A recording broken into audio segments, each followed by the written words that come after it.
열 손가락 깨물어 안 아픈 손가락 없다는 말이 있습니다. 하지만 유독 더 아린 손가락은 있는 법인가 봅니다. 오늘 소개드릴 사연의 주인공은 그 말의 의미를 뒤늦게, 그것도 아주 특별한 방식으로 깨닫게 되는데요.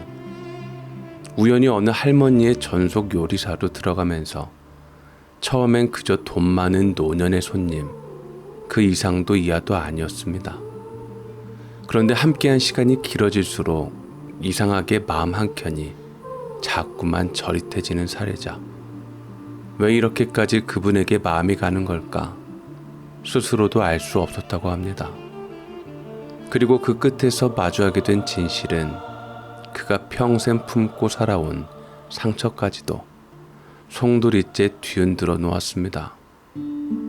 지금부터 천천히 이야기 속으로 들어가 보겠습니다. 안녕하세요. 저는 평범하게 살고 있는 30대 이혼남입니다. 죄송합니다. 이혼남이라는 것 자체가 평범하지가 않나요? 그래도 요새 원체 이혼이 흔해져 있어서 한 말이었습니다. 지금은 딸과 함께 그래도 어느 정도 잘 먹고 잘 살고 있지만 한때 저도 어려운 날들을 보냈던 시절이 있었습니다. 처음에는 저 역시 휩쓸려서 결혼하고 휩쓸려서 이혼하고 그렇게 되어서 살게 되었습니다. 젊어서 사고쳐서 애 생겨서 책임감 가진답시고 결혼한 게 제 결혼 생활의 불행의 시작이었는지도 몰라요. 사실 저는 제가 어렸을 적 어머니께 버림받은 상처 때문에 아이만큼은 꼭 부모 그늘 아래서 키우고 싶었습니다. 저희 친부모님은 서로 사랑해서 결혼을 약속하셨지만 결혼식을 앞두고 아버지는 불의의 사고로 돌아가시고 어머니께선 뒤늦게 저를 가지신 걸 안 덕분에 절 낳자마자 저를 등지곤 다른 곳에 제가하셨다고 하더라고요. 지금 부모님께서는 사실 작은아버지 내외분이신데 아이가 없어 조카인 저를 입양해서 길러주셨습니다. 사랑으로 절 기르시긴 했지만 전 늘 친부모님에 대한 채워지지 않은 사랑에 대해 목말라하며 핏줄에 대해 집착했습니다. 그렇지만 사랑 없이 애정 없이 책임감만으로 시작된 결혼 생활은 개차반으로 이루어졌고 아내는 아이를 두고 나가고 들어오기를 반복하다가 끝내는 아이가 7살 정도 되었을 때 영영 돌아오지 않게 되었습니다. 나중에 만나서 이혼하게 되었을 때도 아내는 아이에 대한 미련이 요만큼도 남아있질 않았어요. 그 이유도 다 제 탓이라 했죠. 네 애니까 미련이 안 남은 거야. 아주 지긋지긋한 너 때문에. 너에 대한 미움과 원망이 우리 딸에 대한 모성애를 이겼다. 알아서 잘 키워봐. 난 내 인생 찾아서 떠날 테니까. 네 애로 인해서 발목 잡히긴 싫거든. 너 버린 너희 엄마 심정 충분히 알겠어. 라고 했는데 저도 그런 엄마 밑에서 아이를 둘 바에는 차라리 혼자 키우겠다고 온갖 못할 욕들과 함께 악을 쳐버렸습니다. 저는 고등학교 졸업한 후 요리 관련 전문대학교를 나와 나름 유명 식당에 들어가 요리 공부를 하며 몇 년 동안 수습기간을 거쳐 식당을 개업했지만 생각만큼 식당이 잘 되질 않았습니다. 물론 그 식당에는 많은 사람들의 자본금이 들어가 있긴 했어요. 저희 부모님의 돈과 옛 와이프의 돈, 처갓집의 돈까지 모두 들어간 돈이었지만 경쟁사 식당의 중상모략과 음모에 의해 딱 계약 기간만 채우고 망하고야 말았습니다. 처음부터 부모님 말 맞다나 작게 했어야 했는데 괜히 저와 와이프가 커야지 잘 되고 뽀대 난다고 무리하게 크게 했다가 수억이 그냥 하늘나라로 훨훨 가버리고야 만 것이었죠. 유명 개그맨이 말했듯 가난하면 사랑이 창밖으로 도망간다고 했나요? 그때부터 아이 하나를 사이에 두고 부부끼리 숱하게 부부싸움을 했고 칼로 물베기로 설명이 안 될 만큼 진심을 다해 싸워 이혼까지 이르게 되었습니다. 치졸하게도 서로 아이를 떠넘기며 인생에 발목 잡히지 않으려고 했었고 아이는 그 모습을 보고 상처받은 듯 엄마 아빠 밉다며 집을 나갔더랬죠. 아직도 딸만 보면 미안함에 송구스러워집니다. 뒤늦게 저희 어머니의 설득에 딸에게 미안함을 갖고 제가 양육권을 가져오기로 했는데 돌이켜보면 참으로 부모 자격도 없고 멍멍이 같은 인생이었죠.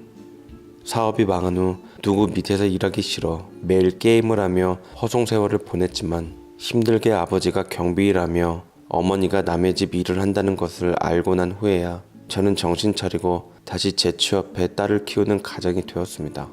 잘했다. 뭔들 하면 어때? 정직하게 돈 벌어서 아기 키우면 그걸로 값진 인생 사는 거다. 인생을 돌이켜봤을 때 후회가 있어서는 안 돼. 아영이한테만큼은 넌 멋진 아빠일 게다. 아버지가 그렇게 위로했지만 이미 아이에게 상처는 줄 만큼 줬는데 멋진 아빠는 개뿔. 저는 숨쉬는 인생인 만큼 딸에게도 잘하려고 노력했고 딸 역시 빨리 철이 들어 미안하게도 아내 대신 고사리 손으로 할머니와 함께 제 뒷바라지를 하게 되었습니다. 딸에게도 부모님에게도 미안함에 어떻게 해서든 한 방을 노리고자 번 돈으로 주식도 하고 코인도 하고 로또도 샀지만 행운은 좀처럼 저한테 오질 않더라고요. 그냥 내 인생은 이렇게 사는갑다 싶어서 몽땅 말아먹고 살아가고 있던 찰나 제게 뜻밖의 행운이 주어졌습니다. 귀인이라고 해야 하나? 기가 막힌 인생 역전이었죠. 저는 한식당 요리사를 하고 있었는데 늘 단골로 오시던 할머니가 계셨습니다. 가끔은 아들 내외와 함께 오시기도 했고 혼자 오시거나 친구분들이랑 같이 오시기도 했죠. 어느 날에도 삐걱번쩍한 외제차가 식당 앞에 세워져 있더니 아니나 다를까 단골로 오시던 할머님께서 룸으로 들어가 식사를 하고 있는 것 같더라고요. 그곳에서 최고급 코스 요리 주문이 들어와서 저는 늘 그랬듯 잘리지 않으려고 정성스레 요리를 하고 플레이팅을 하며 내갔습니다. 그러자 식사가 끝날 시간이 지나가고 슬슬 후식을 내갈 시간이 되어 준비하고 있는데 식당 지배인님이 싱글벙글하며 잽싸게 오고서 저를 부르시더라고요. 권 셰프, 지금 어르신께서 요리가 만족스럽다고 셰프를 보자시는데 얼른 들어가 봐. 저를요? 그래, 저런 사람들 개인적으로 알고 지내면 얼마나 도움되는데 라고 말을 하는데 웬일인가 싶었습니다. 저는 처음으로 준비한 후식을 서빙으로 내보내지 않고 직접 가지고 가서 상차림에 내갔습니다. 미닫이 문을 열자 멀리서만 봤던 저보다 나이 많아 보이는 멀끔한 차림의 중년 부부와 세 보이는 할머니 한 분이 음식을 음미하고 계셨더랬죠. 가까이서 보니 할머니께선 두터운 화장 덕택인지 나이에 비해 젊어 보이면서 딱 봐도 풍기는 포스가 있어 보였습니다. 저는 기죽지 않으려고 목과 허리를 일부러 더 빳빳하게 세우고는 후식을 내가며 미소를 보였습니다. 맛있게 드셨나요? 이건 후식으로 드시는 제가 직접 만든 떡과 수정과입니다. 마지막까지 정성껏 차린 음식들이니 맛있게 드셔주시면 감사드리겠습니다. 라고 말을 하니 할머니가 저를 보며 싱긋 미소를 짓고는 수정과와 떡을 먹더라고요. 기분 탓인지 제게 계속 시선을 두시며 끄덕이시는데 지배인이 말하던 후한팁이 대체 언제 나오려나 눈치를 보고 있었습니다. 그러나 아무리 기다려도 별 기색이 없자 아무래도 그냥 불러본 것 같아 김새서 자리에서 일어나려 하는데 때마침 할머니가 제게 말을 거셨습니다. 내가 늘 단골인 거 알고 있죠? 언제 한번 셰프님께 감사하다는 인사를 하고 싶었는데 오늘도 참 맛있게 식사했어요. 깔끔하고 정갈하고 정성이 많이 들어간 음식 같아서 더 맛이 좋았네요. 감사합니다. 참, 이건 내 자서전인데 오늘 막 발간이 되어서 내가 갖고 왔어요. 한 권 줄 테니 한번 이 늙은이의 인생을 봐주고 도움이 됐으면 좋겠군요. 라고 말씀을 하시며 기대한 팁 대신 자서전 한 권을 내미는데 저도 모르게 좀 다소 아쉬운 얼굴로 받게 되었습니다. 그 밖에 뭐가 더 있진 않아서 저는 무겁게 발걸음을 떼어 주방으로 돌아왔고 기대를 갖게 한 지배인을 한껏 노려보며 분풀이를 소심하게 했네요. 집으로 돌아와 발라당 드러누워 아치 인생답게 책과는 담벼락을 쌓아 아무렇게나 던져놨는데 할머니의 인상이 강렬했던 탓인지 내내 머릿속에서 떠나질 않아 아무렇게나 방치한 할머니가 준 자서전을 슬쩍 보게 되었습니다. 할머니의 젊을 적 사진이 있으면서 양력이 적혀 있는데 그 나이에도 학사, 석사, 박사, 무슨 이사장 대표 등등 뭐 아주 이력 한번 화려하시더군요. 젊을 적 사진을 보니 꽤 청초하니 고와 보이시긴 했습니다. 궁금함에 첫 장을 펼치며 읽게 되었는데 그것도 잠깐 역시나 책하고는 전 친하지 않아서였던지 바로 골아 떨어지고 말았습니다. 책 덕분에 유난히 숙면을 취한 다음날 딸을 유치원에 보낸 후 익숙하게 식당으로 출근했습니다. 그런데 낮은 저음의 음성이 제 발길을 잡더군요. 권강택씨? 마침 기다리고 있었습니다. 혹시 잠깐 시간 좀 내주실 수 있을까요? 점잖은 식당 셰프 유니폼을 걸치다 흡사 건달 같은 빈티지 쪼가리 옷을 걸친 게 적응이 안 되었던지 지차 확인해서 저는 그렇다고 했습니다. 가만 보니 어제 룸에서 본 할머니의 아드님 같으신 분이 점잖게 수트를 갖춰 입고 제게 찾아오셨더라고요. 잠깐 오픈 전에 지배인께 허락을 맡은 후 저와 따로 얘기를 하고자 카페에서 저와 티타임을 갖자는데 그는 저를 찾아온 볼일에 대해 단도직입적으로 간결하게 얘기를 했고 단호하면서도 적잖이 힘이 들어가 있었습니다. 그 얘기를 듣고 깜짝 놀라 무방비인 상태로 음료를 마시곤 사례가 들려버리고 말았죠. 네? 뭐라고요? 지금 방금 뭐라고 하셨어요? 다시 한번 말씀해 주세요. 라고 제 귀를 의심하며 되묻자 중년 남성은 무안한 듯 헛기침을 하고는 다시 또박또박 말을 전해주더라고요. 저희 집에 입주해서 요리해줄 셰프님을 찾고 있었는데 마침 어머님께서 셰프님의 요리를 인상 깊게 드셨다고 해서 친히 저희 집으로 고용하고자 스카우트 제의를 드리려고 합니다. 페이는 식당에서 받는 것 이상으로 넉넉하게 대우해 드릴 테니 저희 어머니 요리사가 되어주시지 않으시겠습니까? 라고 말을 하는데 이게 뭔가 얼떨떨하니 묘한 기분이 들었죠. 뭐 돈 많이 준다는데 거절할 사람 어디 있겠습니까? 말이 좋아 입주 셰프지 혹시 도우미로 부릴 생각인가 싶어 저는 요리 외에는 절대로 안 한다고 거드름을 피웠지만 중년 남자는 피식 웃으며 따로 도우미가 있으니 재료 손질조차 안 해도 된다고 말했습니다. 이거야말로 마다할 이유가 없었죠. 지금 식당에 딱히 애정이 있는 것도 아닌지라 저는 사실 맘 같아선 지금보다 페이가 높게 쳐주겠다는 스카우트 제의의 체면을 생각해서 한두 번 튕긴 뒤 제의를 수락했습니다. 튕긴 덕분에 페이도 더 올렸고요. 자, 셰프님께서 원하는 대로 페이도 맞춰드렸으니 계약서 작성한 대로 근무 조건으로 이행하시면 됩니다.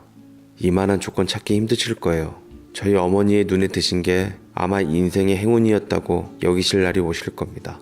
중년 남자는 흡족한 듯 웃으며 정식으로 저와 계약서까지 쓴 후 바로 내일부터 출근하라고 하더라고요.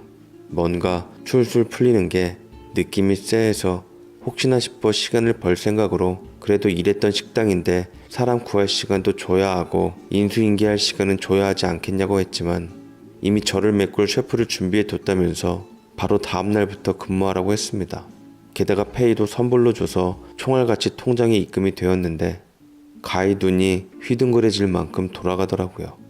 이럴 줄 알았음 좀 더 부를 걸. 사람 욕심이 끝이 없다고 아쉬운 마음까지 들었습니다. 만약 주 고객이신 할머님께서 마음에 들어 하시면 지게 인센티브로 더 주겠다고 해서 속으로 쾌재를 불렀죠. 그리고 저는 집으로 돌아와서 부모님께 모든 것을 말씀드리고는 당분간 딸을 부탁한다며 그동안 짐지웠던 돈들을 내놓고는 짐을 쌌습니다. 어머니는 걱정을 많이 하셨지만 아버지는 잘 됐다고 좋아하셨어요. 당분간 딸을 못 보는 게 아쉬웠지만 그래도 딸을 위해서 큰 돈을 벌며 간만에 애비 노릇 사람 구실할 생각을 하니 마음이 편해졌습니다. 저는 그렇게 입주 셰프로 들어가게 되었는데 서울 한복판에 정원이 있는 주택에 살고 계시더라고요. 으리으리한 대궐 같은 집의 위상에 또 한 번 놀랐지만 저는 기죽지 않으려고 당당하게 들어갔습니다. 집 안에는 할머니 외에 아무도 없었는데 신문을 보고 계시며 제게 인사를 하시고는 부엌을 가리키더라고요. 마침 식사 때인지라 저는 돈값을 하기 위해 고용주의 심기를 거스를 생각이 없었고 인센티브란 혜택을 기대하며 당장 앞치마를 두르고 요리를 해드렸습니다. 식당에서 먹었던 요리의 재료가 고스란히 손질되어 있더라고요. 워낙 많이 해봤던 요리라 뚝딱 빠른 시간 내에 해내었고 할머니를 위해 내왔습니다. 할머니는 기대했던 만큼 요리를 맛있게 드셨고 제게 빙그레 웃으며 이혼하고서 딸 하나 키운다던데 살면서 힘든 거는 많이 없었어요? 보니까 부모님도 함께 모시고 사는 것 같은데 어린 딸에다 부모님까지 젊은 사람이 보기보다 대단하네요. 저는 깜짝 놀랐습니다. 제가 이혼한 건 어찌 알았고 딸 하나 키우고 있는 건 또 어떻게 알았는지 할머니는 이미 제 마음을 알고 있다는 듯 말하더라고요. 놀랐어요? 입주로 사람을 들이는데 뒷조사는 기본이죠. 내 신변 문제도 있는데 아무나 드릴 순 없잖아요. 안 그래요? 아, 네, 그렇긴 하죠. 그래도 당황스럽긴 하네요. 제 뒷조사를 하실 줄은 몰랐습니다. 그 노인네가 제 과거에 어디까지 알고 있는지 모르겠더라고요. 이래서 평소 죄 짓고 살면 안 된다는 말이 나왔나 봐요. 몇 번 가게 말아먹고 여러 가지 방편으로 돈 날린 것 외에 나쁜 짓 한 건 없으니 떳떳하지 못할 이유는 없었습니다. 제가 기분 나쁜 것을 돌려 떨떠름해하자 할머니는 웃으며 도리어 제 칭찬을 하시기 시작하더라고요. 덕분에 나는 권강택 씨가 더 바람직한 사람 같아서 끌렸어요. 앞으로 매일 얼굴 보며 한 집에서 살아가야 할 텐데 앞으로 부부처럼 살아갈 사이에 서로에 대해 이렇게 차츰차츰 알아가도록 해요. 네? 부부요? 제가 화들짝 놀라서 반문하자 할머니는 능글스럽게 웃으며 말이 그렇다는 거라고 사람을 그런 식으로 혼란스럽게 했습니다.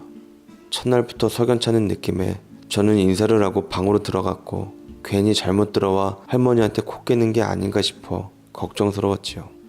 조마조마한 마음으로 발을 동동 굴렀는데 할머니의 농담 한마디 같고 좌불안석이었던 것을 떠올리면 그 당시 저도 어지간히 순진했던 모양이었습니다. 그 와중에도 제 방은 아늑하고 편안한 침실로 꾸며져 있더라고요.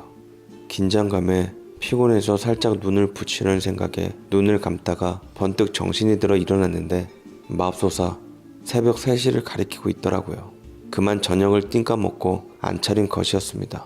셰프로 왔는데 저녁을 띵까 먹었으니 해고당할 걱정과 할머니의 능글스러움이 생각나 어떤 게 좋은 것인지 초조해지기 시작했습니다.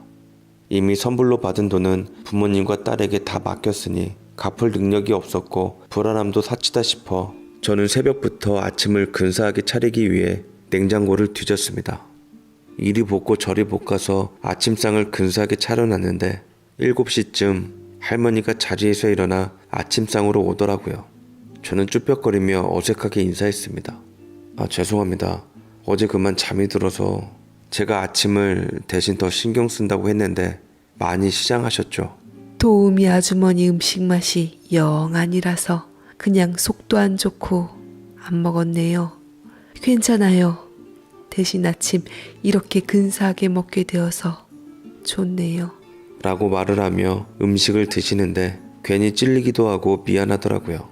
할머니는 제게 수저와 젓가락을 가져오라며 같이 먹자고 하셨습니다. 아무리 산해진 미도 혼자 먹으면 맛이 없는 법이에요. 많이 긴장되었을 텐데 어서 같이 들어요. 국도 향긋하고 참 맛있네요. 라고 말을 했고 저는 그렇게 아침 식사를 함께하게 되었습니다. 할머니는 그 이른 아침에도 곱게 화장하고 단장해서 같이 식사를 하는데 마침 밖에서 새소리가 들리며 맑은 기운이 느껴지는 것 같았습니다. 딱 봐도 보통 할머니는 아닌 듯 했어요. 힘들고 정성껏 차린 아침 식사를 많이 들진 않았습니다. 대신 할머니는 익숙하게 많은 약봉지들을 꺼내 입에다 다 털어넣더라고요. 농담 삼아 이리 말하기도 했죠. 약 먹으려면 배불러서 많이 못 들었어요. 맛이 없어서 안 먹은 게 아니니 심려치 말아요. 라고 웃으시는데 그 웃음이 누구에게도 보지 못한 인자한 분위기라 마음이 절로 놓였습니다. 약봉지의 개수로 봐선 많이 아프신가 싶었는데 밝은 웃음도 그렇고 결코 환자 같진 않아 보였습니다. 그렇게 몇 번 저는 긴장한 채로 요리만 신경 썼고 할머니와는 별다른 일 없이 무난한 집안 생활을 이어갔습니다. 할머니는 뜨개질을 취미삼아 하셨는데 저희 딸과 저를 위해 곧 다가올 겨울을 위해서 목도리랑 모자, 스웨터 등을 떠주기 시작하더라고요. 저희 부모님 것도 떠주시겠다며 한아름 뜨개실을 가져왔습니다. 제가 부담스러워서 됐다고 하니 할머니께서는 저를 지그시 바라보며 내 흔적을 남기고 싶어서 그래요.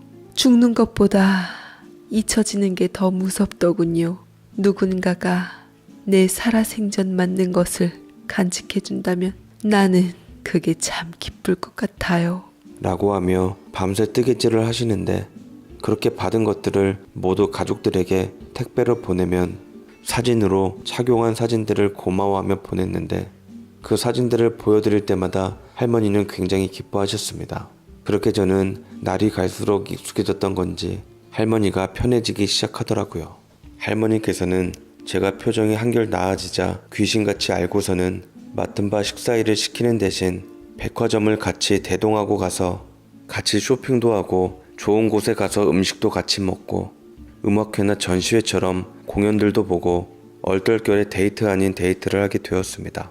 처음에는 낯선 할머니와 시간을 보내자니 내가 지금 뭐 하는 건가 싶었지만 그건 역시 흔한 일이 되어버리니 저는 제법 즐겁게 시간을 보낼 줄 알게 되었습니다. 그분은 저를 편안하게 대해주며 배려해 주었어요.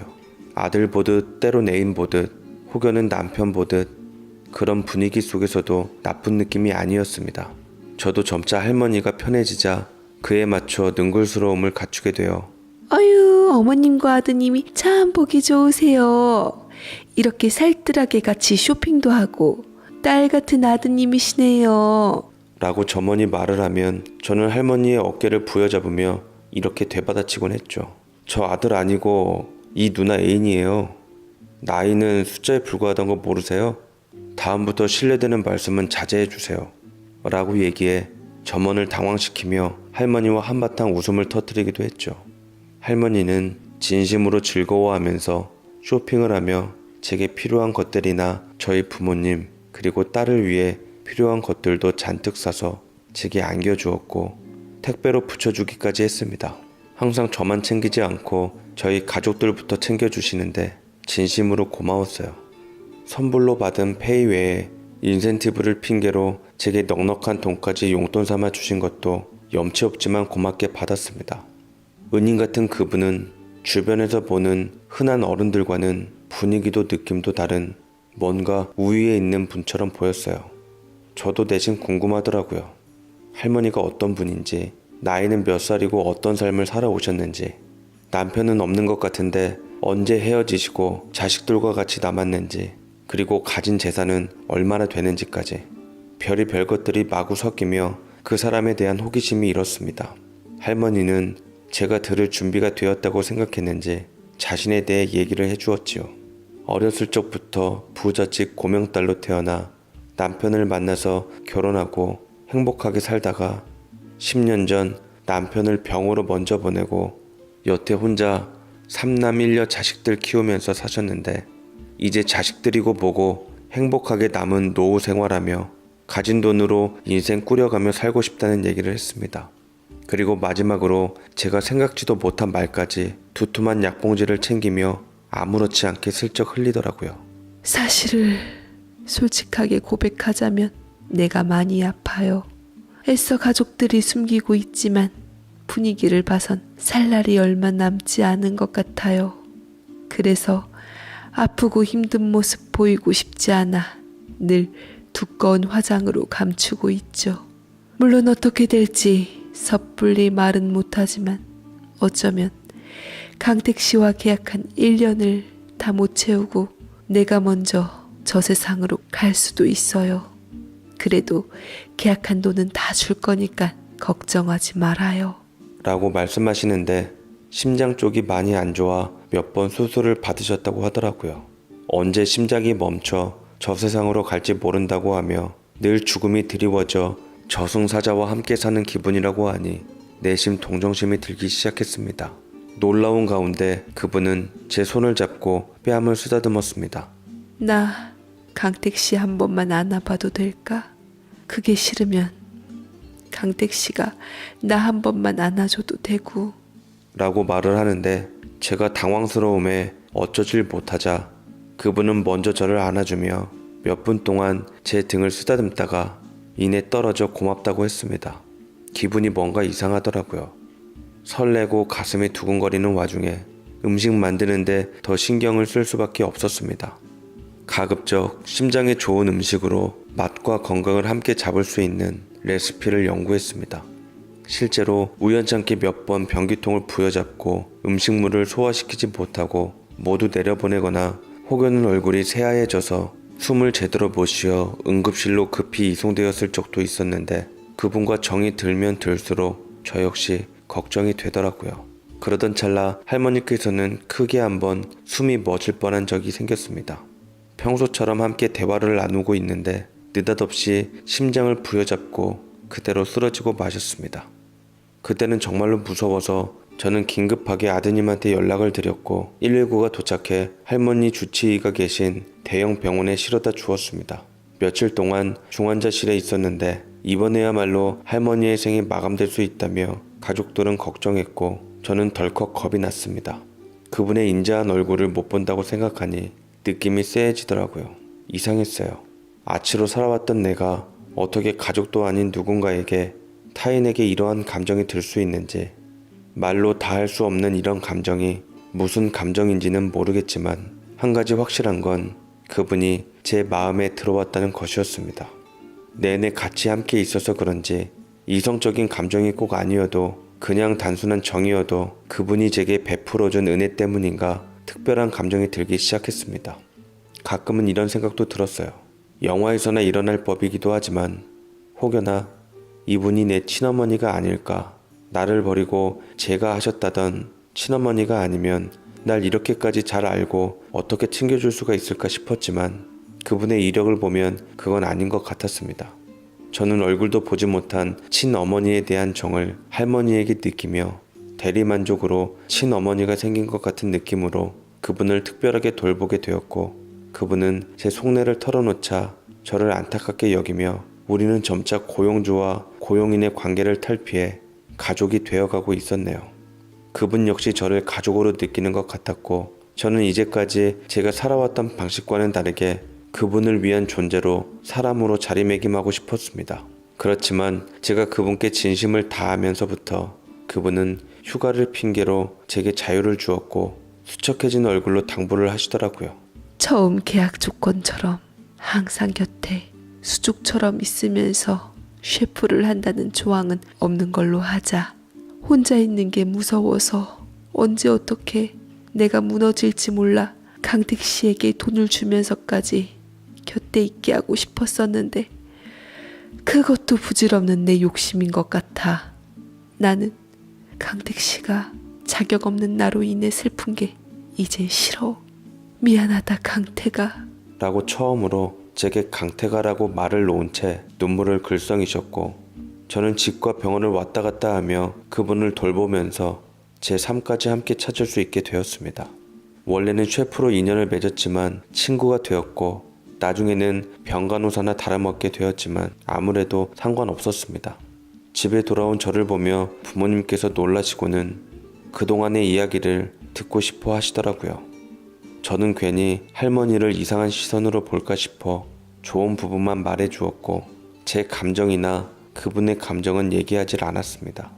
부모님과 딸은 은인 같은 그분을 진심으로 걱정해주며 부디 빨리 쾌차하시면 좋겠다는 바람을 밝히고는 좀 더 나아가 그분에게 감사하다는 인사를 드리고 싶다고 했습니다. 하지만 한사코 거부하는 그분의 의사에 결국 뜻한 바를 못 이룬 부모님께서는 내내 신세진 게 마음에 걸렸던지 어른들이 불편하면 어린 딸 아이라도 같이 가서 인사드리라고 했습니다.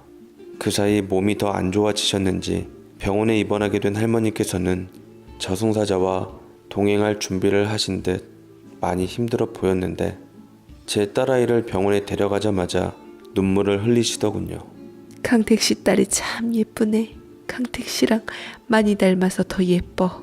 어린 강택 씨를 보는 것 같아서 뭔가 마음이 좋아. 고마워 강택 씨. 우리 예쁜 꼬마 손님을 보게 해줘서. 얼른 털고 일어나서 우리 꼬마 손님 예쁜 니트 가방이랑 원피스 한 벌 떠주고 싶은데 참 몸이 말을 안 듣네. 저승사자가 조금만 더 내게 시간을 주면 참 좋을 텐데 아무리 돈이 많아도 내 맘대로 되지 않으니 다 부질없지. 재물이란 게 그런 거야. 아무리 많아도 죽을 때 싸들고 갈 수 없는 거.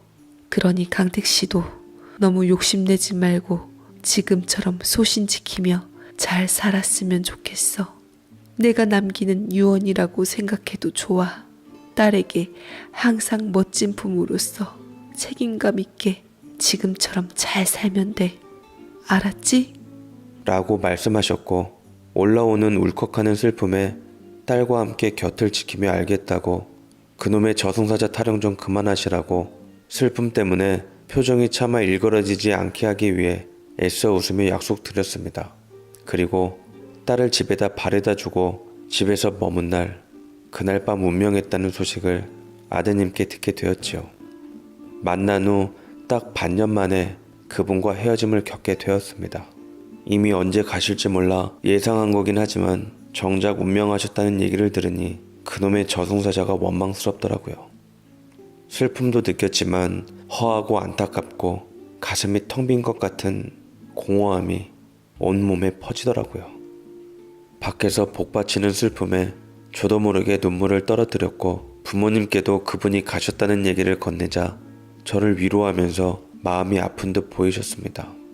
살아생전 그분은 못 뵈었지만 장례식은 꼭 참석하고 싶다는 뜻에 따라 저는 부모님과 딸과 함께 온 가족이 출동해서 장례식을 찾아뵈었는데 영정사진을 보는 순간 부모님의 낯빛이 달라졌습니다. 영정사진에 점띄고 온 그분의 사진을 보자마자 단번에 알아보고는 제게 말을 하더라고요. 강태가, 저분 네 친어머니시다.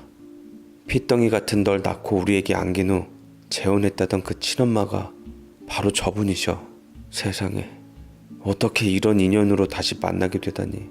당시 널 안 볼 것처럼 제가 하셨는데 돌아가실 때 되니까 형수님께서 아픈 손가락이었던 네가 무척이나 생각났던 모양이다. 우리 불쌍한 강택이, 어쩜 형수님은 저리도 끝까지 이기적이신지 라며 오열하셨는데 저는 영정사진 속 할머니의 모습을 보고서 손을 떨었고 그간 할머니와 반년간의 짧은 추억이 주마등처럼 재빠르게 스쳐 지나갔습니다. 설마 하니 저분이 우리 친어머니였으면 좋겠다고 생각했는데, 그렇게 한때나마 상상했는데 진짜로 저희 친어머니라고 하니 도저히 믿을 수가 없었고 온몸이 사시나무 떨듯 떨렸습니다. 저는 모든 진실을 깨닫고는 어머니의 아드님이신 중년 남자에게로 붙들었고, 중년 남자는 이미 저에 대해 알고 있는 듯 멱살을 잡힌 제 손을 푼 채 말했습니다. 날카롭고 예리한 시선으로 저를 원수 보듯 보더이다. 그래도 그쪽이 친어머니 가시는 길은 보게 되어서 다행입니다. 아무리 의붓 자식들이 잘한다고 할지라도 별 볼 일 없는 친아들만 못하다는 것도 알게 되었고, 남보다 못한 존재처럼 지냈던 어머니가 그쪽에게 거대한 재산을 남긴 것도 우리 의붓 자식들에게는 충격이니 앞으로는 어머니에 관련된 모든 것은 권강택 씨가 알아서 잘 모셨으면 좋겠습니다. 의붓 자식들의 역할은 여기 장례식까지인 줄로만 알겠습니다. 라고 말을 정중하게 하는데, 그래도 평생을 자신들 뒷바라지하며 사셨던 분께 재산 몇 푼 갖고 그러다니 그간 쌓은 정도 없나 싶었습니다. 그러나 따님 생각하면 참 재수없고 짜증났지만 이해를 못하는 바는 아니었습니다. 굴러온 돌이 박힌 돌 빼낸다더니 의붓 형제들 입장에서는 제가 얼마나 짜증났을지 심정이 짐작은 되더라고요. 어머니는 의붓 자식들에게 끝까지 좋은 소린 못 듣겠다 싶었습니다. 저는 작은아버지께 어머니의 사정 얘기 또한 대략 들었는데 솔직히 제가 이해하는 데는 썩 와닿진 않았습니다. 어머니께서는 어린 저를 작은아버지께 입양 보낸 뒤 부잣집 남자인 애 넷 딸린 사람과 결혼하며 가난 때문에 못다 했던 자신의 학업의 열정을 불태웠다고 하더군요. 덕분에 다 같이 유학도 다녀오고 지식인으로서 하고 싶은 일 다 하며 의붓 자식들 뒷바라지까지 다 했다고 합니다. 그러던 중에 어머니의 남편이 돌아가신 후 재산을 상속받게 되면서 훗날 의붓 자식들에게 공평하게 나눠주기로 했는데, 그중 제가 친자식으로서 들어가며 상속자가 되었던 것이었죠. 뿐만 아니라 제 딸도 더불어 상속자로 지정이 되어 있었는데, 유달리 정이 갔던 그분이 제 친어머니라는 것도 놀라울 따름인데 저희를 위해서 재산까지 다 챙겨주니 고맙기는 했으나 말로 설명 못할 먹먹한 감정만이 남아있었습니다. 어머니가 처음으로 제게 남겨주신 자서전을 읽고 어머니가 살아온 생을 보며, 그리고 그녀가 나에 대해 얼마나 미안함을 가지고 있었는지, 얼마나 평생을 자책하고 살았는지 알게 되었지만 가슴에선 이해는 안 되더라고요. 성공하고 남부럽지 않은 삶의 소유자답게 자식에 대한 그리움과 미안함을 아는 도리는 아는 분쯤으로 여겨질 뿐이었습니다. 다만 저는 그걸 계기로 곁에 있는 딸에 대해 부성애가 샘솟기 시작했습니다. 제 인생을 위해서 딸을 저버리지 않았던 제 행동에 대해 다시 한번 잘했다 여겨지더라고요. 전 평생 딸을 위해 살기로 결심했습니다. 제가 받은 한 만큼은 절대로 딸에게 남겨주고 싶지 않다는 생각도 들었고요. 비록 저는 한평생 친어머니를 원망하면서 살았지만, 비록 이 세상에서 어머니라는 소리는 한 번 내뱉진 못했지만, 이렇게 죽기 직전이라도 절 외면하지 않은 채 챙겨주고 지켜준 어머니께 진심으로 감사는 드리고, 저는 어머니가 먹고 살라고 남겨준 재산으로 번듯한 집도 사고 한식당을 차려 메인 셰프로서 운영하며 뒤늦게 철들은 상태로 살아가고 있네요. 한때나마 제 친어머니였으면 좋겠다고 생각했던 적이 있었지만 정말로 제 친어머니라고 밝혀지니 모르겠습니다. 차라리 타인이라고 생각했을 때가 제게는 더 위로가 되네요. 제 마음이 왜 그런지 저도 잘 모르겠습니다.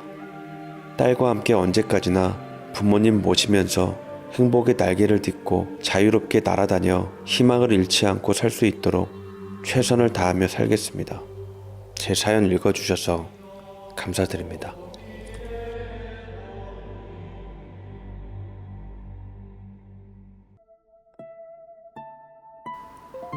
피를 나눈 사이라고 해서 반드시 마음까지 이어지는 건 아닌 것 같습니다. 오히려 아무 상관없는 타인일 때 그 마음이 더 순수하고 깊었을 수도 있겠다는 생각이 듭니다. 강택 씨는 어머니라는 이름 대신 평생 그분이라 부를 수밖에 없던 그 짧은 인연 속에서 정작 가장 큰 사랑을 배웠는지도 모르겠습니다. 그리고 그 사랑을 이제는 자신의 딸에게 고스란히 되돌려주며 살아가고 있죠. 누군가를 원망하며 평생을 살아왔던 마음도 결국엔 그 사람이 남기고 간 온기 앞에서는 완전히 미워할 수만은 없었나 봅니다. 용서라는 게 꼭 말로 이루어지는 건 아닌 것 같습니다. 그저 곁을 지켜준 시간, 함께 나눈 밥 한 끼, 그게 용서였을지도 모르겠습니다. 혹시 지금 곁에 있는 사람에게 나중에 후회할 말을 아끼고 계신지는 아는가요? 끝까지 함께 해주셔서 감사합니다.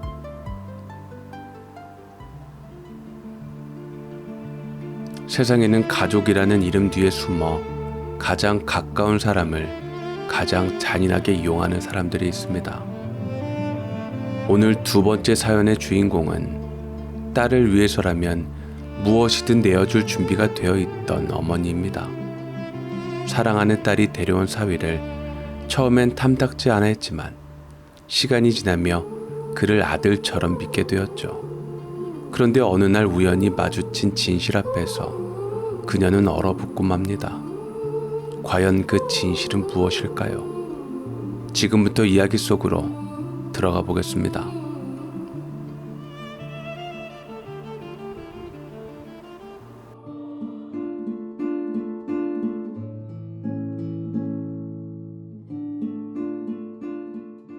안녕하세요.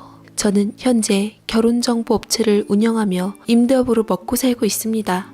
효녀였던 저는 부모님 위해서만 살아가다 사업으로 성공한 삶이어서 부러움을 사기도 했습니다. 돈 벌다 혼기를 놓쳐 40살 넘게 노처녀로 지내다가 지인에게 소개받은 성실하고 돈도 좀 있는 남자와 결혼을 하고 딸 한 명을 보았네요. 제가 혼자 자라 많은 자식들을 보길 바랬지만 그것도 팔자에 있어야 가능한 거겠더라고요. 덕분에 저는 결혼 생활에 행복해하고 만족스러워해서 뒤늦게나마 많은 사람들에게 결혼을 권유하는 결혼정보 업체를 꾸리게 되었습니다. 보는 눈도 탁월해서 타 업체에 비해 매칭률이 높아 사업은 성공적이었죠. 가정에 관련한 바깥일이 잘 되니 아내 일은 더 소중하게 여기게 되었고, 저는 안과 밖으로 유능한 사장이자 좋은 아내, 멋진 엄마가 되려고 노력했습니다. 그런 저를 제 딸은 자랑스러워했지요. 엄마가 최고야. 난 엄마처럼 멋진 인생을 살고 싶어. 내 인생을 위해서 열심히 공부하고 맡은 일에 최선을 다할게 라며 씩씩하게 말했습니다. 제 외동딸은 기특하게도 어렸을 적부터 속 한번 썩이지 않고 자기 꿈을 위해 가고 싶은 대학을 떡하니 합격했고 대학원까지 가서 똑똑하니 가방끈 짧은 제 꿈을 이루어 주었습니다. 남들이 들어가고 싶은 회사도 열심히 노력해서 들어갔지요. 다 잘 되었으니 이제 번듯한 좋은 신랑감만 맞이하면 참 좋겠다 싶어서 쑥맥인 딸을 위해 직접 선자리를 알아보았습니다. 남편도 사람 보는 제 눈을 믿기에 저를 응원했지요. 저희 부부는 사위를 고르는데 첫째는 인성, 둘째는 가정, 셋째는 능력이었습니다. 더 서둘렀던 이유는 여러 사람 만나보며 남자 보는 눈도 좀 키웠으면 했고 행여나 저처럼 딸이 늦게 시집가서 눈총받게 하고 싶지도 않았죠. 게다가 노산을 경험한 결과 애는 무조건 일찍 낳는 게 좋기 때문이라는 판단에 저는 직장에서 퇴근한 딸을 붙잡고 사진부터 들이밀었습니다.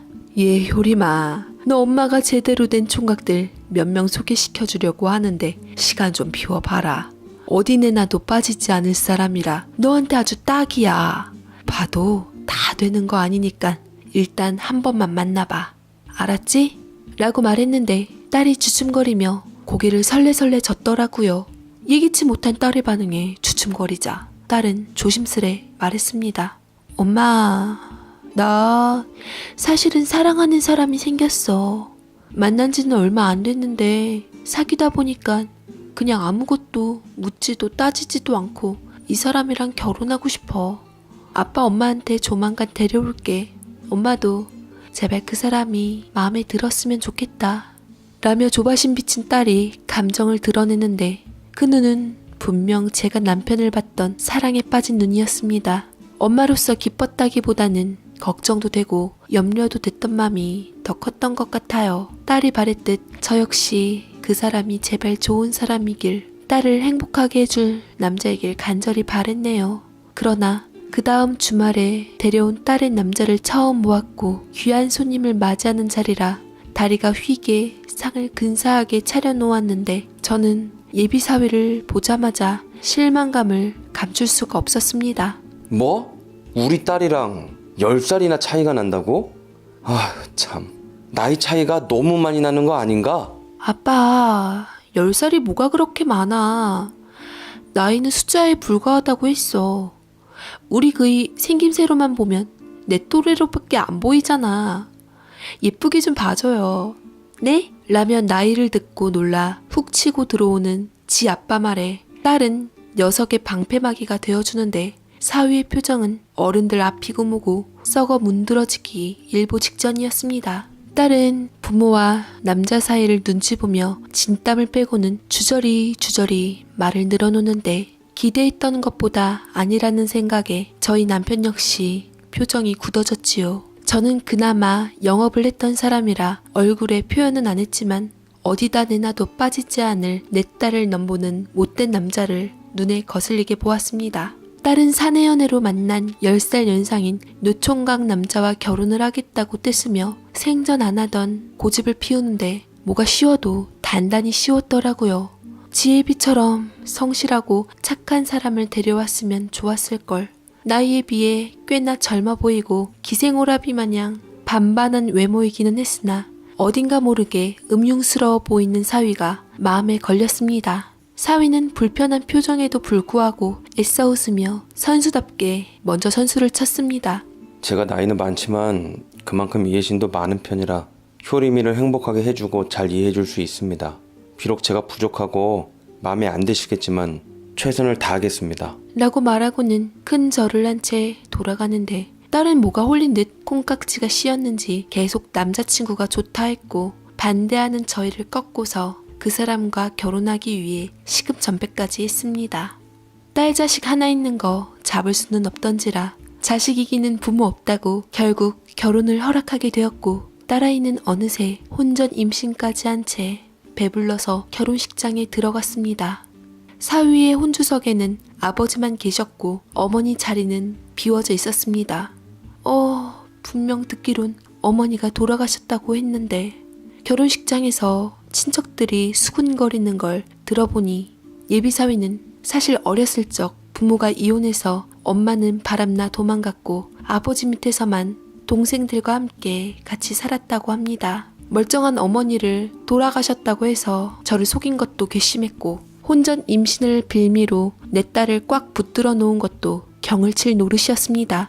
초반부터 삐그덕거리며 달갑진 않았으나 딸이 사랑하는 남자였으니 사위의 장점을 보고자 노력하며 마음을 달랬네요. 사위는 각박하고 어려운 상황에서도 보다 나은 환경에서 살고자 악착같이 공부해 장학금까지 타고 지아버지 병원비 대며 동생들 공부까지 시켰으니 생활력 하나는 인정하게 되더라고요.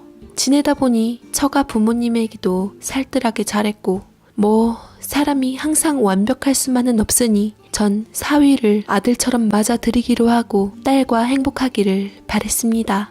그러던 중 살면서 저는 인생의 최대 불행한 일을 겪고야 말았습니다. 그날은 남편이 임신한 딸 수발하느라 사위가 더 힘들겠다며 제가 손수 만든 반찬을 애들네에게로 가져다 주었던 날이었죠. 저도 같이 가겠다는 거 전날 몸이 부쩍 힘들어 피곤해했던 탓에 남편이 쉬라고 말려 집에 있게 되었어요. 그런데 남편이 딸네 집에 간 지 2시간 정도 됐을까? 딸이 뱃속에 아이를 가지니 친정엄마 생각이 난다며 같이 오겠다는 연락을 받았는데 그렇게 지아빠와 집으로 함께 오는 데서 사건이 일어나 버리고 말았습니다. 원래 지 서방을 끔찍히 위했던 딸이었던지라 결코 서방 두고 혼자 오겠다고 했던 아이가 아닌데 애시당초 이상하기는 했어요. 우리 딸은 뭐가 울적했던지 임산부 특유의 감정선이 어긋났던지 그날따라 목소리가 많이 안 좋았어요. 엄마, 나 아버지 오신 김에 집에 같이 가려고요. 엄마 곁에서 자고 싶어요. 엄마 주려고 저번에 엄마가 맛있게 먹던 우리 동네 골뱅이 무침도 사놨는데 조금만 기다려요 엄마. 금방 갈게요. 라고 말하는데 저도 전날부터 몸이 안 좋았던지라 딸과 바이오리듬이 통했나 그러라며 대수롭지 않게 넘겼어요. 허나 상황은 순순히 흐르지 않았습니다. 제가 손이 야무진 편이라 그릇이나 이런 걸 깨는 사람이 아니었는데 갑자기 뭔 일을 예감이라도 했는지 벼랑간 손에 힘이 풀려 그릇들을 주구장창 깨트려 버린 것이었죠. 쎄한 느낌과 불길함에 전주곡이라도 되듯 그 순간 전화벨 소리가 울려 애써 진정하고는 받았지요. 그런데 거기 이광국 씨 댁인가요? 따님은 이효림 씨고요. 지금 사고 현장인데 사고가 좀 크게 나서 두 분이 위중한 상황입니다. 당장 병원으로 보호자가 오셔야 할 것 같아요. 저는 치우려고 들고 있었던 그릇 또한 끝내 또 깨트리고 말았고 그것처럼 우리 가족은 처참한 운명에 처해지고야 말았습니다. 헐레벌떡 병원으로 달려가니 내 남편, 내 새끼가 생사를 오가고 있었고 곁에 있는 경찰들의 설명을 듣고는 저는 실신하기 일보 직전이었어요. 세상에 말도 안 돼. 느그막측하게 여행이나 잘 다니자며 행복하게 살길 바랬던 착한 제 남편과 제 목숨과도 같던 제 딸아이가 그런 비참한 사고를 당하다니. 역주행하는 음주 차량을 미처 못 보고 차는 그대로 박아버렸고 그야말로 생지옥인 상태에서 음주운전자는 저 세상으로 가버린 데다 제 남편과 딸은 치명적인 중상을 입게 되어버렸습니다. 다행인 건 제 어미가 온몸으로 배를 감싸주어서 그랬던지 뱃속 생명은 긴급 재앙으로 태어나 목숨만은 건질 수 있게 되었더랬죠. 허나 뱃속 손주의 안전보단 내 생떼 같은 가족들의 목숨이 더 우선이었습니다. 사위 녀석은 어디서 뭘 하다 왔는지 뒤늦게 모습을 드러내더라고요. 어머님, 이게 다 무슨 일이에요? 아버님과 효림이가 사고를 당했다니. 저도 회사 일 때문에 휴대폰을 늦게 봤는데 그래서 지금 도착했어요. 어떻게 이런 일이 생길 수가 있죠? 사위를 보자마자 저는 참았던 감정을 터뜨리며 무너지고 말았습니다. 땅을 붙들고 통곡을 하는 저를 사위는 위로해 주었지만 크게 와닿질 않았더랬죠. 시간이 얼마나 흘렀는지 가늠조차 안 될 긴 수술 시간 후에 저는 지친 듯 수술실에서 나온 의료진들을 붙들고 말했습니다. 선생님, 우리 남편, 딸은 괜찮은가요? 저 보호자분 진정하시고 지금부터 제 말을 잘 들으세요. 의사 선생님께서는 숨을 가다듬으며 제 눈을 쳐다보지 않으신 상태로 말씀을 하셨습니다. 저는 사위와 함께 선생님 얘기를 똑똑하게 들으며 다리에 힘이 풀린 상태로 그대로 주저앉고 말았죠. 남편과 딸은 비록 목숨은 붙어 있었으나 식물인간이나 다름이 없다 하더군요. 더 가슴이 아팠던 건 딸이 뱃속 지새끼를 감싸 안으며 보호했던 것처럼 남편 역시 자기 딸을 위해서 급박한 상황에서도 딸을 보호하려고 몸으로 감싼 덕에 남편이 더 위중하다고 한 것이 제 심정을 위태롭게 만들었습니다. 가엾은 내 남편, 이제 딸을 시집 보냈으니 우리 서로 친구처럼 남은 인생 배려하고 아껴주며 살아가자 했던 그런 내 서방이 나를 쓸쓸히 홀로 두고 본인만 가버릴 생각을 하고 있었습니다. 남편도 딸도 저렇게 된 마당에 저 혼자 이 남은 세상 살아가서 뭐하나 싶어 나쁜 생각마저 들었습니다만 사위가 곁에서 힘을 주더군요. 어머님, 너무 염려치 마세요. 아버님이랑 안사람 잘못된 건 너무나 안타깝지만 기적이 있다면 반드시 깨어날 겁니다. 설사 잘못되더라도 산 사람은 살아야죠. 제가 부족하지만 아들처럼 더 잘하며 살아갈게요. 하며 눈시울을 붉히는데 따지고 보면 사위 역시 결혼한 지 얼마 안 된 상태로 아내를 잃기 일부 직전이었던 상황이었습니다. 어른으로서 사위를 위로해 주지는 못할 망정 이런 약한 모습을 보이니 차마 부끄러워 면이 서질 않더라고요. 미안하네. 자네 마음 헤아리지 못하고 그저 내 생각만 했어. 정말 자네 말대로 산 사람은 살아야 하는 게 맞구나 싶어. 내가 앞으로 단단히 마음 먹고 우리 딸과 남편에게 기적이 일 거라고 생각하고 열심히 치료에 힘쓰고 돕겠네. 감사합니다, 장모님. 그렇게 말씀해 주셔서 저도 기뻐요. 아버님과 집사람을 위해 최선을 다하겠습니다. 하며 사위와 서로 다독여주기로 했네요.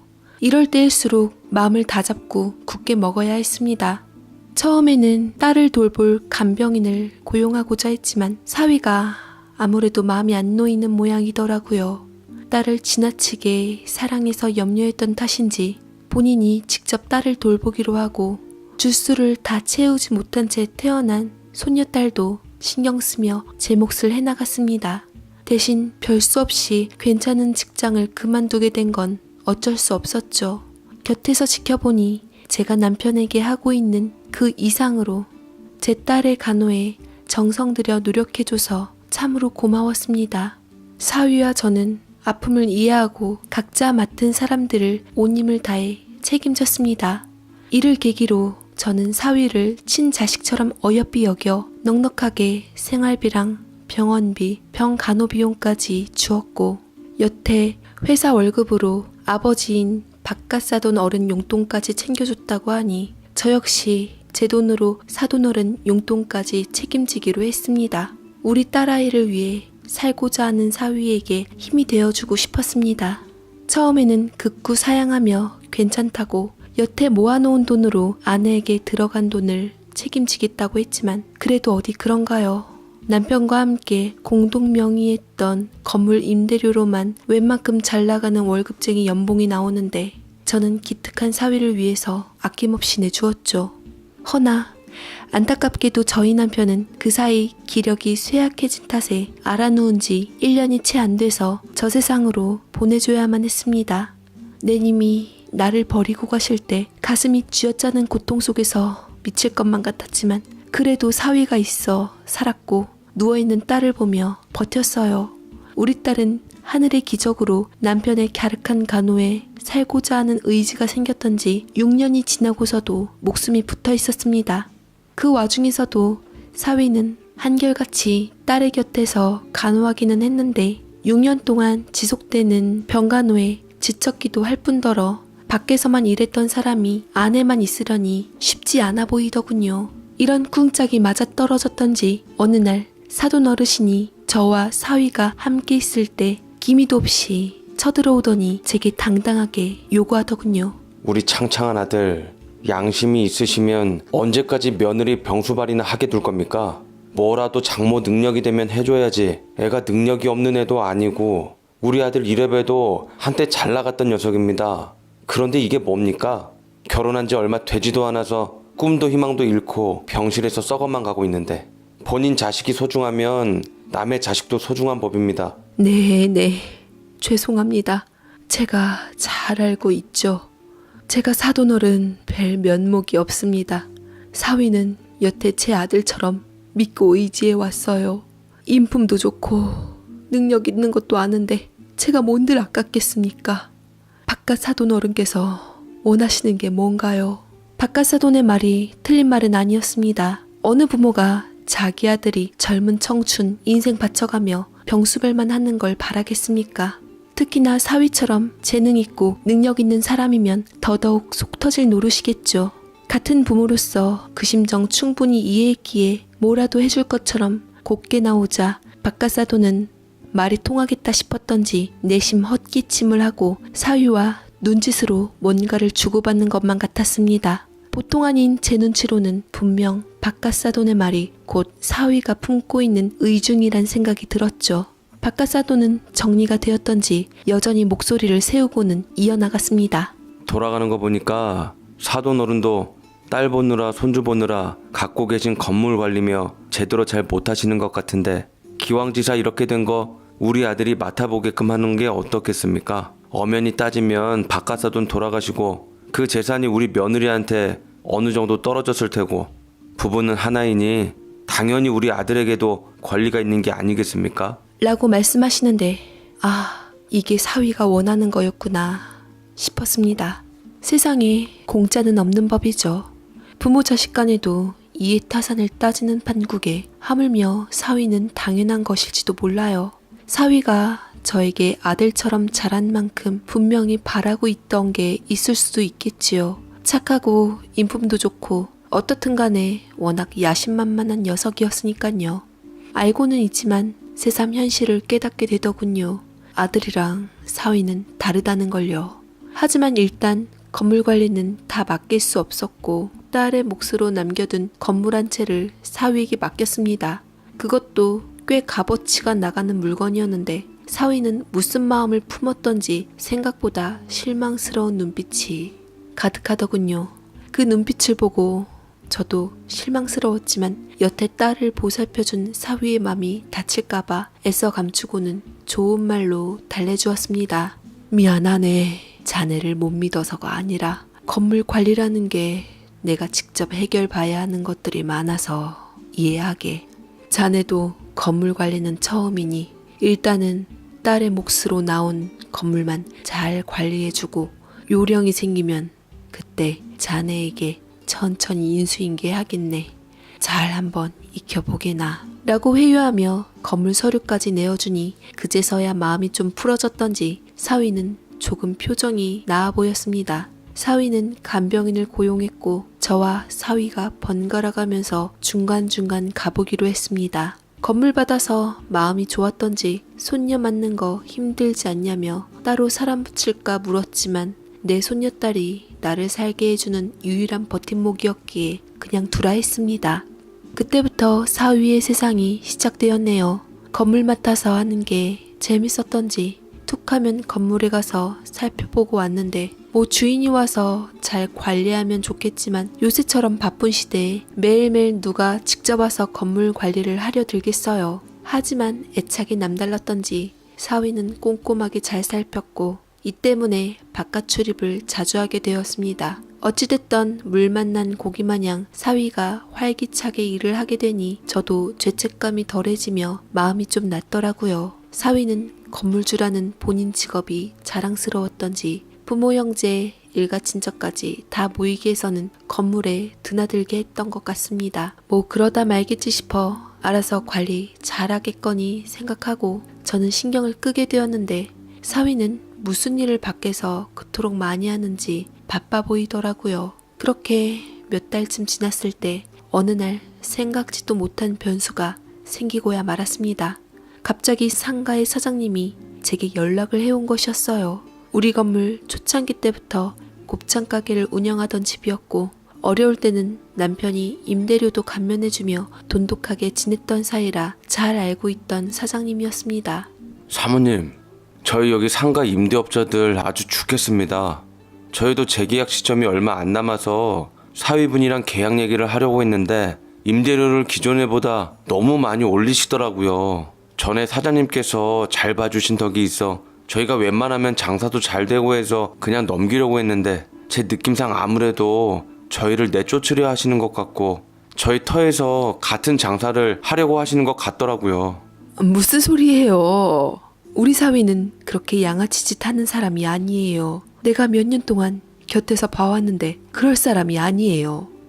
일단 한번 건물로 나와보세요. 그렇지 않아도 2개 정도 가게가 이미 그렇게 해서 나갔고 그 자리에 사위분 동생이며 친척이며 영업을 하고 있는 것 같습니다.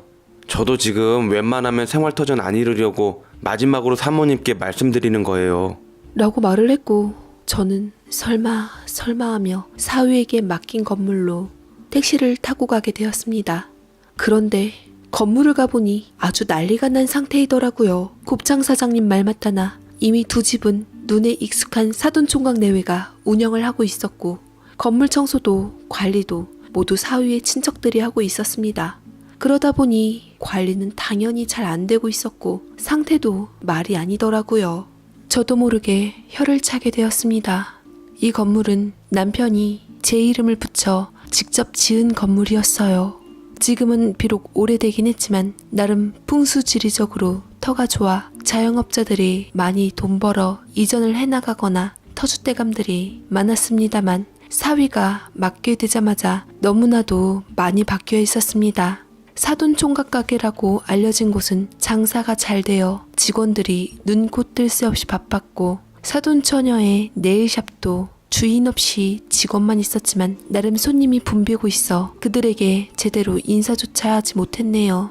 하지만 전체적으로 건물 관리가 지저분해 있으니 그것도 얼마나 갈지 모를 일이었죠.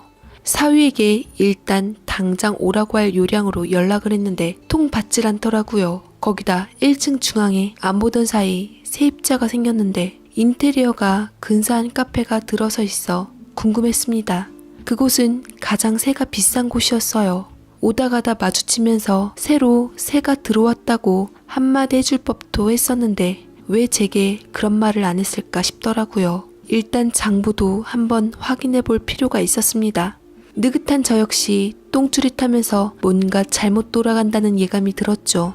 저는 타는 속만큼 목이 말라서 갈증을 느끼고는 카페 안으로 목을 축이러 들어갔고 사위한테 건물 관리에 대해서 궁금한 게 많아 몇 번이나 다시 연락을 하게 되었는데 그 순간 멈칫하고 급히 저도 모르게 몸을 돌려 앞 테이블에 손님인 척 앉아 몸을 숨기고 말았습니다. 그 카페에서는 가게에 안 모였던 사돈처녀와 사돈총각 내외, 사위, 그리고 바깥 사돈까지 누가 보면 가족들 잔치라고 보일 정도로 한 식구들이 모여 심각한 얼굴로 있었습니다. 무슨 얘기를 하고 있는 건지 대화에 잔뜩 심취해 있어 격앙되어 있는데 어쩌면 그걸로 인해 제가 온지 모르는 것 같아 저는 그 자리에 들키지 않고 손님인 척 계속 있을 수 있었지요.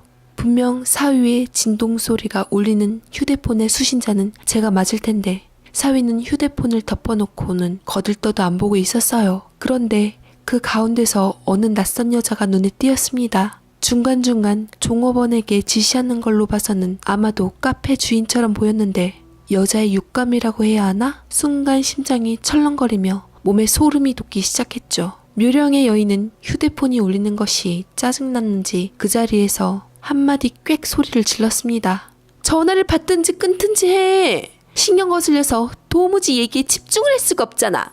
그러자 바깥세돈이 그 말을 받으며 영록 엄마 얘기 못 들었냐? 아까부터 노인네가 할 일이 없는지 끈질기게 연락이 오는데 나도 참 거슬리더구나. 그냥 핸드폰 확 꺼버리면 안 되겠냐? 라고 말을 하니 사위가 싸늘하게 그들을 보았습니다.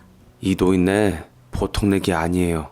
의심도 많고 눈치도 엄청 빠릅니다. 그렇게 내가 지 딸한테 헌신적인 모습 보였는데도 딸랑 요 건물 하나만 맡으라는 거 봐요. 일단 내 손에 들어온 거라도 뺏기지 않으려고 우리 식구들 가게에 심어놓긴 했는데 괜히 어설프게 건드렸다가 큰일을 치를 수가 있다고요. 장인은 무엇이나 딸내미 좀 편안하게 데려가지 않고 누워있는 딸내미 어서 저 세상으로 가야지 장모 멘탈이 무너지며 장인이 남긴 재산을 다 내 걸로 만들 수 있는데 그 딸내미가 도무지 떠날 생각을 안 하니. 라고 말을 하는데 저도 모르게 스르르 걸고 있는 휴대폰을 바닥으로 떨어뜨릴 뻔했습니다. 심장이 두근두근거리며 손에 땀이 흥건히 밀려 나오더라고요. 영록 엄마라고 하는 여자는 대체 누굴까? 사돈들 앞에서 자기야라고 하는 걸 보면 분명 사위랑 보통 사이는 아닌 것 같은데 혹시 우리 딸이 누워만 있는 동안 다른 여자와 바람펴서 아이라도 낳은 건가? 그런데 지금 우리 딸 앞으로 있는 재산 때문에 우리 딸이 저 세상 가기만을 기다리며 여태 내 앞에선 헌신적인 척 모습하고 가증스럽게 있었던 건가? 입술이 바짝바짝 마르며 여태 아들같이 생각하고 귀하게 여겼던 백년손님의 추악한 낯짝이 드러나니 저는 쓰러지려는 것을 참고 간신히 정신을 붙잡고 있었어요. 너무나도 충격적인 이야기들이라 저도 모르게 그들의 대화를 증거로 남겨야겠다 싶어 휴대폰에 녹음 기능을 켰습니다. 사돈총각과 사돈처녀는 때마침 치고 들어왔습니다. 그래도 그 딸내미가 여지껏 누워있어서 형이 이 건물 손에 쥔 줄 알아. 6년 전에 영록이랑 형수님 정체가 그 여자한테 들통났다고 했을 때 다 글렀구나 싶었다니깐. 거기다 그 여자가 모든 증거까지 모은 상태였다며. 그 증거를 형이 먼저 찾지도 못한 상태에서 친정 부모님한테 다 알리겠다고 울부짖는 통에 사기 결혼으로 위자료나 잔뜩 뜯길 줄 알았는데 진짜 하늘이 도운 거 아니겠어? 맞아. 애시당초 오빠가 계획했던 일은 영록이랑 새언니 감춘 상태로 그 여자랑 결혼하고 나서 대강 한몫 챙기고 나올 예정이었잖아. 이 정도면 완전 대수학 아니야? 이거 부동산에서 알아보니까 30억이 넘던데. 나는 오빠가 이것만 받아도 꽤 괜찮은 장사했다고 생각해.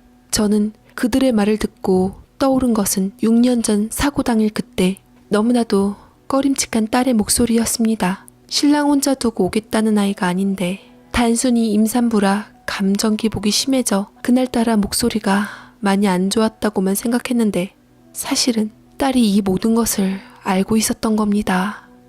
엄마, 나 아버지 오신 김에 친정에 들러서 엄마 곁에서 자고 싶어요. 엄마 주려고 우리 동네 골뱅이 무침 좋아한 거 사놨는데 좀 늦어서 미안해.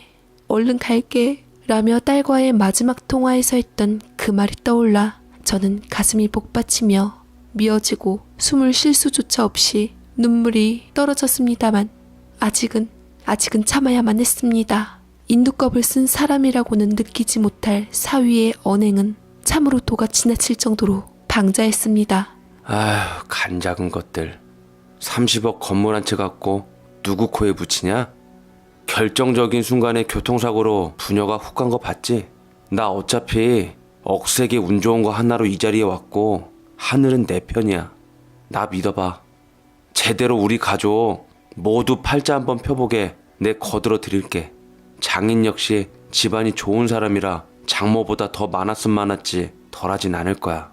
그 능구렁이 같은 장모가 날 헛개비로 본 거지.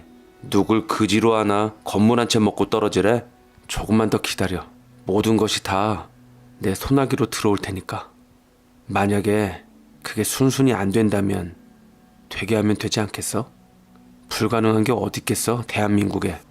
안 그래? 그래, 우리 큰아들 너만 믿는다.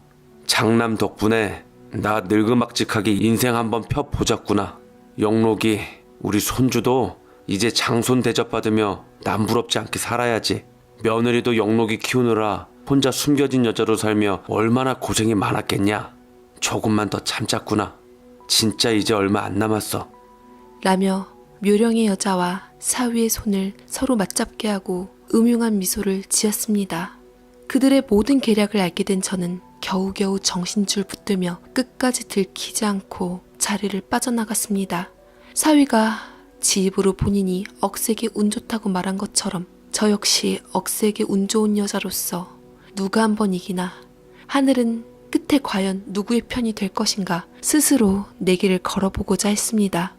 저들의 추악한 대화를 녹음한 녹음 파일이 이미 내 손에 들어왔으니 아무래도 운이 사위 쪽에서 내 쪽으로 기운 것 같았고 그걸 끝까지 믿고 가기로 했죠.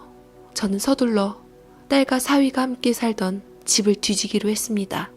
사돈총각이 분명 딸이 모은 증거자료를 사위가 찾지 못했다고 했고 그건 분명 집안 어딘가에 있을 것이 분명했습니다. 녹음 파일이 있었지만 확실한 결정적인 증거를 찾기 위해 사위가 오기 전 어서 서둘러 샅샅이 뒤져 그 증거물을 찾아야만 했어요.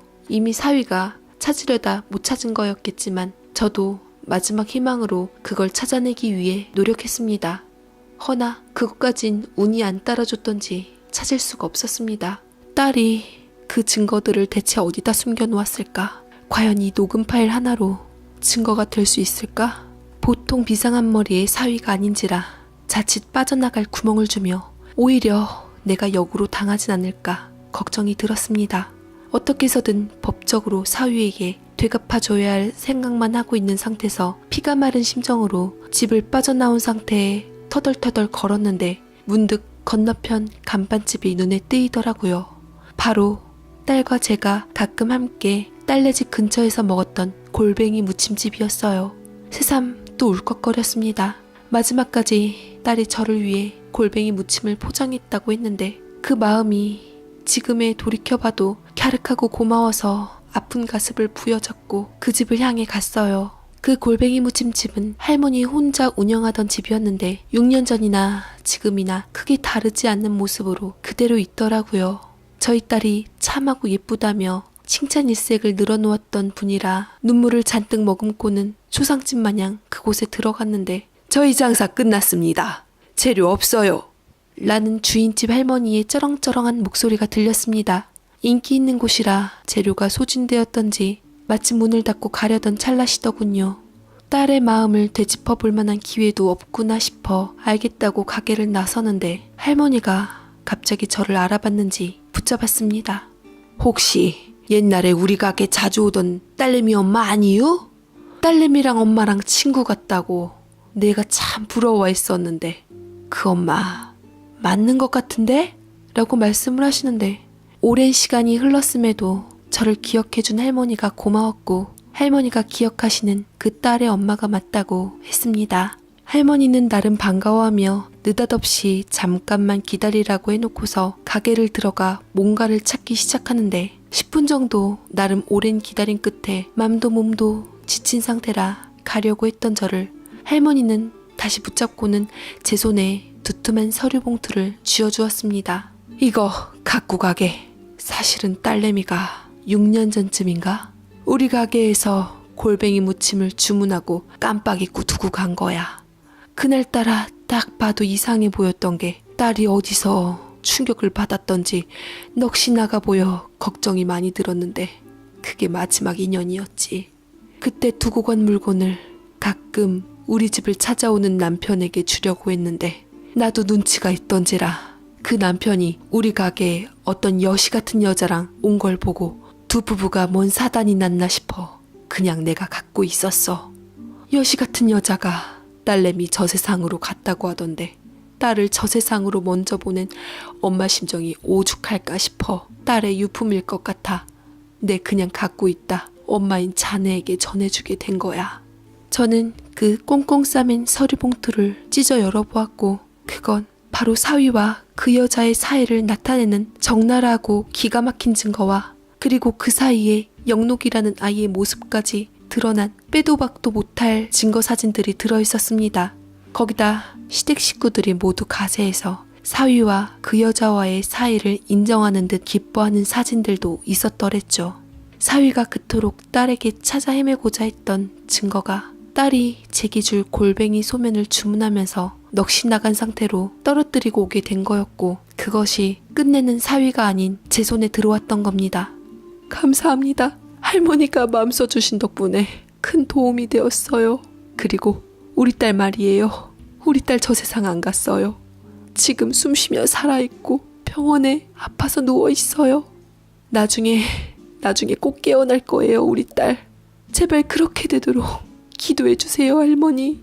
하면서 엉엉 눈물을 흘리자 할머니는 착잡한 얼굴로 제 등을 토닥여 주시면서 기운 내라고 하셨습니다. 저는 덕택에 갖은 인맥으로 유능한 변호사를 선임해서 증거를 제출하였고 그 인간 같지도 않는 것들을 고소하기에 이르렀습니다. 변호사는 제출한 증거를 참조하며 사위의 사기 결혼으로 혼인 취소를 끌어내어 우리 딸과 법적으로 남남으로 될 수 있게 해주었고 사위가 그간 취했던 금전적 이득과 건물, 재산을 모두 환수 조치를 이행할 수 있게 해주었습니다. 혹시나 싶어 경찰에게 도움을 요청해 병원 CCTV를 검수했는데 재산 때문에 몇 번이나 딸을 위험에 노출시킨 전력이 실제로 드러나 저는 그동안 믿고 있던 사위에게 완전히 뒤통수를 맞게 되었죠.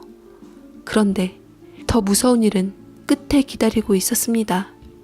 사위는 경찰에게 잡히기 전에 이미 눈치채고 내연녀와 그 아들과 함께 그동안 야금야금 빼돌린 돈으로 한국을 떠나 급박하게 공항으로 가려고 했는데 정말 하늘이 주는 인과응보는 있었던 건지 내 남편과 딸이 당했던 것처럼 똑같이 역주행하던 차량과 부딪혀 모두 저 세상으로 가게 되었습니다. 사위며 내연녀며 그 아들이며 모두 한꺼번에 세상과 작별하고야 말았지요. 네, 그렇게 사위와의 인연은 어이없고 허무하게 끝나고야 말았습니다. 법적인 대가를 받아 뉘우치는 꼴을 보고 싶었는데 이 세상을 등진 사람에게 죄를 물을 길은 없으니 그건 역시 참으로 허무하더라고요.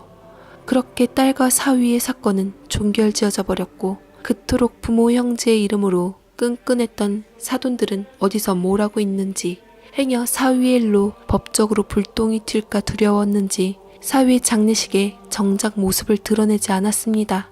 물론 나중에는 나름의 법적 처벌을 면치 못했긴 했죠. 사위의 장례식에 모습을 드러낸 건 저와 우리 손녀뿐이었어요. 아무것도 모르는 손녀는 그래도 지 애비라고 슬퍼는 하더라고요. 훗날 모든 사실을 알게 될 손녀딸이 미리부터 씁쓸했습니다. 그리고 우리 딸은 여전히 병원에서 깨어나질 못하고 있네요. 자면서 무슨 생각을 하는 걸까요? 무슨 꿈을 꾸고 있었던 걸까요? 딸에게 여태 있던 일을 다 말해주었는데도 듣고 있는 건지 아닌 건지 여전히 한결같은 모습이네요. 우리 딸이 하루빨리 깨어날 수 있도록 간절히 바라며 제 사연을 보내봅니다.